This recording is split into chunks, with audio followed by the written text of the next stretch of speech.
Hello my dear students. जो तूफानों में पलते जा रहे हैं अजी, जो तूफानों में पलते जा रहे हैं वही दुनिया बदलते जा रहे हैं।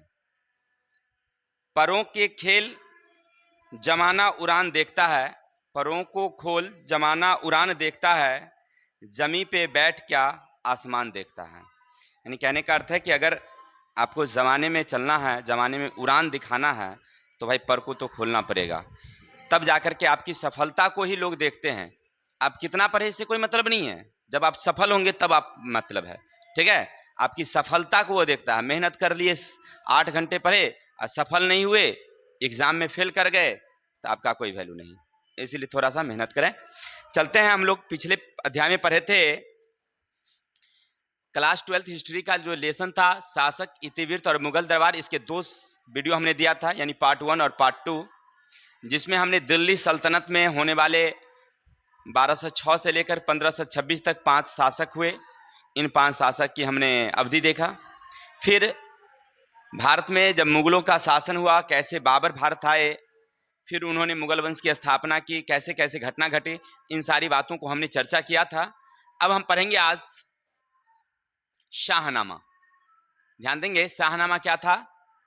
तो आपको मालूम होगा, जैसे राजा अकबर के दरबारी कवि थे अबुल फजल को राजा अकबर ने खुद कहे थे कि आप कुछ ऐसा लिखिए जिससे हमारे शासन के बारे में लोगों को जानकारी मिले। ठीक उसी तरह से जब शाहजहां शासक बने तो अब्दुल फजल के ही एक शिष्य थे जिनका नाम था अब्दुल लोहरी, ये हामिद लोहरी, अब्दुल हामिद लोहरी। उनको कहा कि भाई आप कुछ ऐसा लिखिए जो हमारे शासन के बारे में जानकारी मिली।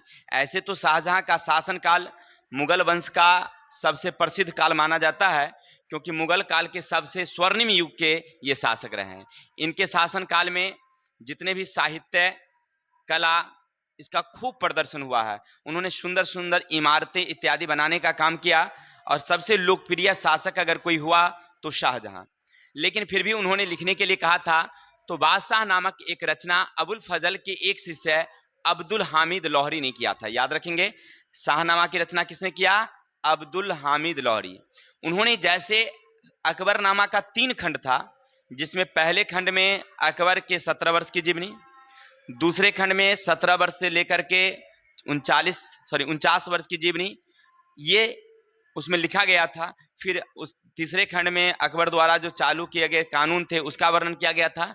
उसी तरह से बादशाहनामा में अब्दुल हामिद लोहरी ने उसको 3 खंडों में बांटा। ठीक है ना, जैसे उसी आधार पर उसने लिखा। और इसमें भी 3 जिल्द का मतलब खंड था, जिसमें प्रत्येक 10 वर्षों के शासन काल को वर्णन किया गया था। यानी शाहजहां जितने दिन शासन किए उसको 3 खंडों में बांटा, तो 10-10 वर्ष का शासन उसे प्राप्त हुआ। और हर 10 साल में उन्होंने क्या क्या किया, इन सारे बातों को उसने हर एक खंड में लिखा। लेकिन दुर्भाग्य की बात यह है, अब्दुल हामिद लोहरी मात्र 2 खंड ही लिखे थे।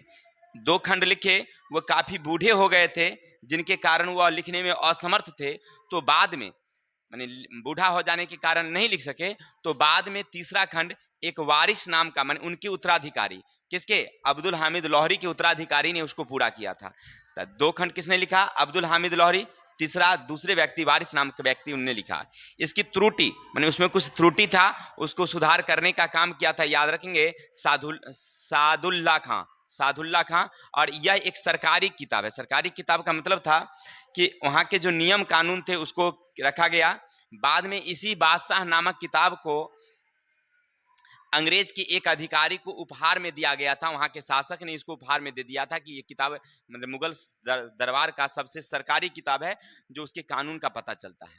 चलिए, तो हम लोग पढ़ रहे थे अभी तक बादशाह नामक किताब की रचना किसने किया था? अब्दुल हामिद लोहरी। किसके शासनकाल में? तो शाहजहां के शासनकाल के बारे में। ठीक है, चलते दूसरा हमारा है सुलह ए कुल।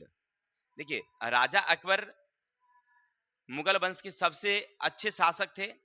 खास करके जितने भी धर्म थे सबको उन्होंने अच्छा माना, जितनी जाति थी सबको एक करने की कोशिश किया, और उन्हीं में था सुलह ए कुल। उन्होंने एक नियम बनाया। देखिए, नाम से ही पता चल रहा है, सुलह माने होता है हल करना, और कुल माने होता है जाति वंश जो भी है।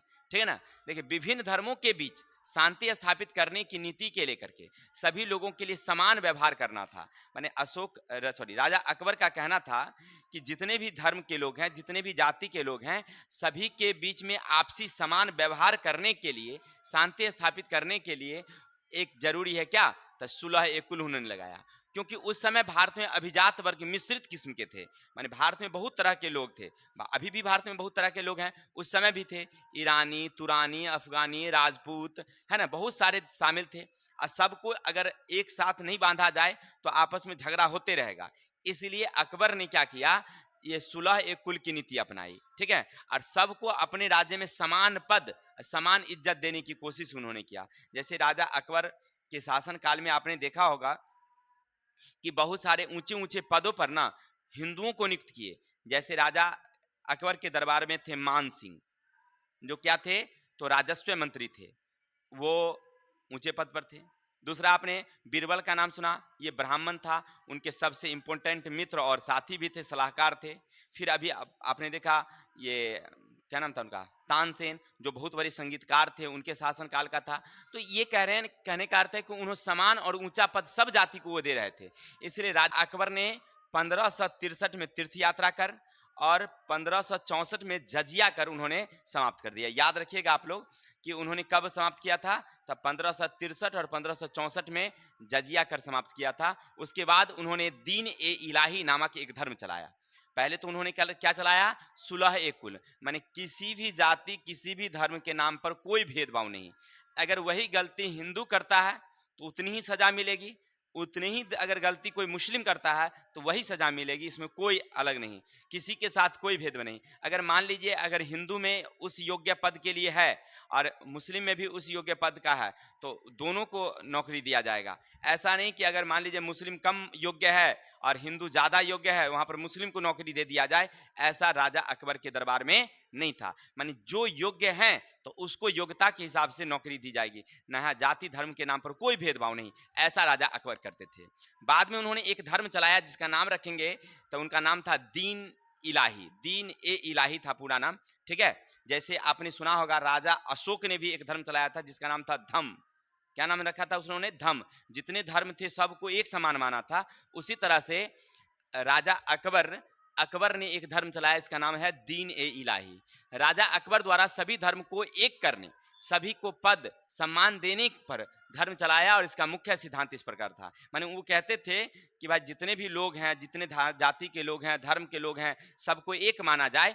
इसके लिए उन्होंने क्या किया था, सबको सम्मान देने के लिए, इज्जत देने के लिए उन्होंने एक धर्म चलाया और उसका नाम रखा दीन ए इलाही। और उसके कुछ नियम थे। क्या क्या नियम थे सुनिएगा। ईश्वर एक है, वो कहते थे, कौन, राजा अकबर जो कहते थे कि ईश्वर एक है। जैसे अशोक ने अपना धर्म जो चलाया था, अशोक जैसे धर्म चलाया था, उसी तरह से राजा अकबर, यहाँ पर क्या लिखेंगे हम लोग, अकबर भी एक धर्म चलाया और इसने उसका कहा कि सब लोग एक हैं और भगवान के खलीफा हम हैं। खलीफा का मतलब होता है राजा, खलीफा का मतलब क्या है, राजा। मान ईश्वर द्वारा भेजा गया हम एक दूत हैं, सब के हम क्या करते हैं, रक्षा करने वाले हैं। ऐसा उन्होंने कहा, कौन, राजा अकबर ने कहा था। इस मत के अनुसार दूसरे से मिलते समय अल्लाहु अकबर, जलेल जलाहु अकबर अभिवादन करते थे। माने इस धर्म को जो मानने वाले थे, कौन, दीन ए इलाही लोग, तो इसका मतलब अल्लाहु अकबर, इसका मतलब क्या हुआ कि अल्लाह जो है वो अकबर को भेजे हैं। अकबर को कौन भेजा है, अल्लाह भेजे हैं। जलेल जलाहू माने कहने का अर्थ है कि किसी को कोई दुख कष्ट नहीं देना है, ऐसा कह करके वो बुलाते थे। ये कौन भाषा है, तो ये अरबी भाषा है। अरबी भाषा में वो कहते थे कि भगवान के दूत कौन है, अकबर हैं, और अकबर द्वारा चलाए गए जो दीन इलाही हैं जिसमें किसी को कोई कष्ट नहीं होगा, ऐसा कह करके अभिवादन करते थे। सभी बादशाह की सेवा के लिए धन मन जीवन धर्म का बलिदान करने की माने विश्वास दिलाते थे राजा को कि अगर जरूरत होगा राजा को तो हम उसके लिए धन, हमारी जो मन, हमारा जो जीवन, हमारा जो धर्म है, सब कुछ हम राजा के लिए त्याग कर सकते हैं। यानी जिसको हम लोग कहते हैं राष्ट्र प्रेम, ऐसा करने की वह आश्वासन देते थे राजा को। सभी अकबर के सामने झुककर सिजदा करना पड़ता था। सिजदा का मतलब होता है कि स्वीकार करना, कि आप ये धर्म स्वीकार कर रहे हैं तो राजा अकबर के सामने आपको ये स्वीकार करना होगा, उसको कहते थे सिजदा। जैसे राजा अकबर ने एक चलाया था जिसका नाम था झरोखा, आपने पढ़ा होगा, हमने उस दिन पढ़ाया था झरोखा। झरोखा क्या होता था, कि जितने लोग हैं राजा का दर्शन करेंगे और दर्शन करने के बाद सब राजा के सामने सिर झुकाएंगे। तो सिर झुकाने के लिए इतने लोग कैसे एक साथ इकट्ठा होंगे? तो होता क्या था कि शाम के समय में नमाज के बाद राजा एक ऊंचे भवन पर खड़े हो जाते थे, ठीक है? और सबका वो नियम था कि पूरब की ओर घूम करके, पूरब की ओर घूम करके और सब लोग सिर झुकाएंगे एक साथ शाम में। और ये 1 घंटे का होता था। राजा ऊंचे पर से सबका अभिवादन करता था। सब लोग मैदान में जितने लोग होते थे सब उनका अभिवादन करते थे। ऐसे तो शुक्रवार का उन लोगों का तो होता ही है, जो जामा मस्जिद या कोई भी मस्जिद होती है, जितने मुसलमान होते हैं सब मस्जिदों में पहुंचते हैं और सब लोग नमाज अदा करते हैं। ठीक उसी तरह से वहां पर क्या था कि झुक करके सिजदा करना पड़ता था, मैंने स्वीकार करना पड़ता था कि हम दीन इलाही के नियम को मानेंगे। सभी अपना जन्मदिन मनाते और दावत देते थे। इसके जो सदस्य होते थे, इसका नियम था कि जो भी सदस्य इसके होंगे, किसके? दीन इलाही धर्म को मानने वाले, तो सब अपना जन्मदिन मनाएंगे और जन्मदिन के अवसर पर क्या करेंगे? एक दूसरे को दावत देंगे। अब इससे क्या होता है समझिए। दावत देने का मतलब था कि एक दूसरे के साथ मिलना, बैठना, बातचीत करना। जैसे हम लोग भोज खाते नहीं खाते हैं, तो भोज खाने का क्या अर्थ होता है? अरे वैसे तो हम लोग खाना घर पे भी खाते हैं। अब पहले वाला थोड़ी है। पहले के जमाने में होता था तब भोज को लोग बड़ी चाव से देखता था। अरे वहाँ सुंदर सुंदर खाना मिलेगा, चलेंगे हम लोग खाने के लिए ना, दूर दूर तक लोग जाते थे। अब तो ऐसे ऐसे सुंदर चीज तो रोज घर में खाता है, पहले वाला समय है नहीं। तो कहने का मतलब यह है कि दावत देने से क्या होता है कि जब वहां पर हम बैठते हैं, हम लोग एक साथ मिल करके खाते हैं, तो आपसी प्रेम सद्भावना बढ़ती है। तो राजा अकबर का कहना था कि अगर आप इस सदस्य हैं तो जन्मदिन मनाइए, जन्मदिन के अवसर पर एक दूसरे को बुलाइए और एक दूसरे लोग वहां जाएंगे तो आपसी प्रेम भाव बढ़ेगा, स्वाभाविक सी बढ़ेगा। जब आप हमारे घर आएंगे, हम आपके घर जाएंगे, तो प्रेम तो बढ़ेंगे ही। वही बात है। और कहते थे कि राजा मांस खाने मत, लेकिन जो मांस खाने की मनाही था, इस धर्म के लोग मांस नहीं खाते थे। धर्म कौन था? दीन इलाही थे मुसलमान, लेकिन इस धर्म के लोग मांस नहीं खाते थे। यानी राजा अकबर तो खुद नहीं खाते थे मांस, समझिएगा थोड़ा सा। मुसलमान होते हुए मांस नहीं खाते थे, ऐसे थे राजा अकबर। यह प्रथा बाल विवाह और वृद्ध विवाह के खिलाफ था। उस समय बाल विवाह बहुत ज्यादा चल रही थी और वृद्ध विवाह था। हमने बताया था आपको कि उस समय क्या होता था कि जो धनाढ्य लोग, अमीर लोग होते थे, वो क्या करते थे, छोटे छोटे उम्र की और लड़कियों से शादी कर लेते थे। उनके पास राजा महाराजा होते थे, कर लेते। कभी कभी ऐसा होता कि वो असमय मर जाते थे, तो वो लड़कियों को भी उस पर मरना पड़ता था। सती प्रथा में आपने पढ़ा होगा नहीं? तो उस समय ये सब जो प्रथा चल रही थी, और खास करके ये क्या कहते हैं, इस सब का उन्होंने विरोध किया था, बाल विवाह का भी और वृद्ध विवाह का भी। इसके सदस्य सभी धर्म को मानते थे और इस मत के लोग सूर्य और अग्नि की पूजा करते थे। देखिए समझिए, पर धर्म का क्या नाम है? दीन ए इलाही। और दीन ए इलाही अर्थात वो मुस्लिम द्वारा चलाया गया, राजा अकबर द्वारा चलाए गए धर्म थे। लेकिन वे लोग सूर्य को और अग्नि की भी पूजा करने के समर्थक थे। यानी वो लोग सूर्य की भी पूजा करते थे और अग्नि का भी पूजा करते थे। तो इस तरह से सभी लोग इसको मानते थे कि भाई ऐसी स्थिति में जो है, धर्म को अगर नहीं मानेंगे तो मतलब आपसी मेलजोल नहीं बढ़ेगा। तो सब लोग सूर्य को भी मानते, अग्नि को भी मानते थे। कौन? दीन ए इलाही धर्म के मानने वाले। चलते हैं आगे की तरफ हम लोग। मनसबदार, हमने पिछले दिन भी पढ़ा था मनसबदार के बारे में, मैंने पिछले अध्याय में। थोड़ा इस अध्याय में भी हम लोग चर्चा कर लेते हैं कि मनसबदार किसे कहते हैं। देखिए, मनसबदार का मतलब होता है पद या संस्था। राजा यानी मुगल शासन में पद या संस्था नाम का एक पद था, जिसको कहते थे हम लोग मनसबदार। ये अरबी भाषा है, जिसका अर्थ क्या है? पदवी या स्थान। क्लियर? अब मनसब क्या होता समझिए, माने एक तरह का नौकरी।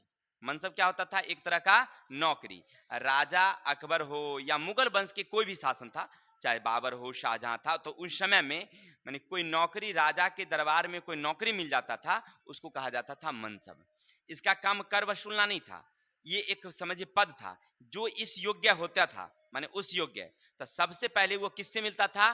तो वहां के जो मीर बख्शी होते थे। मीर बख्शी कौन? जो वेतन बांटने वाले लोग होते थे राजा के दरबार में। जैसे अभी भी अपने यहाँ है ना कि हम लोगों का वेतन कौन देता है? प्रधानमंत्री थोड़ी देते हैं, उसका काम है वित्त मंत्री का काम। वित्त मंत्री हम लोगों को लागू करता है कि कितना किसका बजट होगा, शिक्षा में कितनी जाएगी, रेल पर कितना खर्च होगा, है ना? सबका अलग अलग विभाग है। तो उसी तरह से उस समय राजा अकबर के समय में वेतन बांटने का काम कौन करता था? मीर बख्शी। सबसे पहले कोई भी योग्य व्यक्ति है या मतलब मनसबदार होने योग्य है, तो वह पहले किससे मिलता था? मीर बख्शी से। मीर बख्शी को लगता था कि योग्य है, तो वो ले जाता था राजा के पास। राजा खुद, देखिए राजा खुद पहले उससे बैठ करके उसकी जांच करता, परीक्षा करता कि मनसबदार होने योग्य है या नहीं है। जब वो मनसबदार होने योग्य हो जाता था, तब राजा उसकी स्वीकृति दे देता। किसके सलाह पर? तब मीर बख्शी, माने वो पहले जांच लेता, अपने से जांच लिया कि योग्य है, तब वो उसको पूछता किससे? मीर बख्शी से। मीर बख्शी अगर कह देता कि हाँ वो योग्य है, तब मनसबदार की उसको नौकरी मिलती थी। मिल गया नौकरी, तब उसका सरकारी रजिस्टर में नाम लिखा, यानी कि राजा के जो दरबार में रजिस्टर होता था कि कितने मनसबदार हैं, तो उनके दरबार में उनका नाम रजिस्टर में लिखा जाता था। चलिए, अब यहाँ से मनसबदार हो गए। अब वहां से उसकी वेतन फिक्स हो जाती थी कि आपका वेतन 28,000, 29,000, 30,000 जैसे। लेकिन मनसबदार में कुछ कैटेगरी थी कि कैसे उसको रखा जाए। तो मनसबदार में जो अच्छे बड़े मनसबदार होते थे, ठीक है ना, तो उनकी योग्यता क्या थी समझिएगा, वो बड़े कुल के होना चाहिए। जो बड़े मनसबदार होते थे, जिनको ज्यादा वेतन होगा, तो वो बड़े कुल के होंगे। लेकिन अगर छोटे मनसब होंगे, तो वो पता चलता था राजा की भक्ति और उसके आधार पर, योग्यता के आधार पर, कि राजा उस योग्य है, राजा के विश्वासी हैं, राजा उस पर विश्वास करता है, या कोई अच्छा काम किया होगा और उस पर उसको इंटरेस्ट होगा, तब जाकर के उसको छोटे मनसबदार बनाए जाते थे।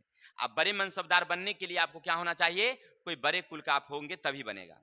फिर वहां पर शर्त रखा जाता है कि अगर आप बन गए कुल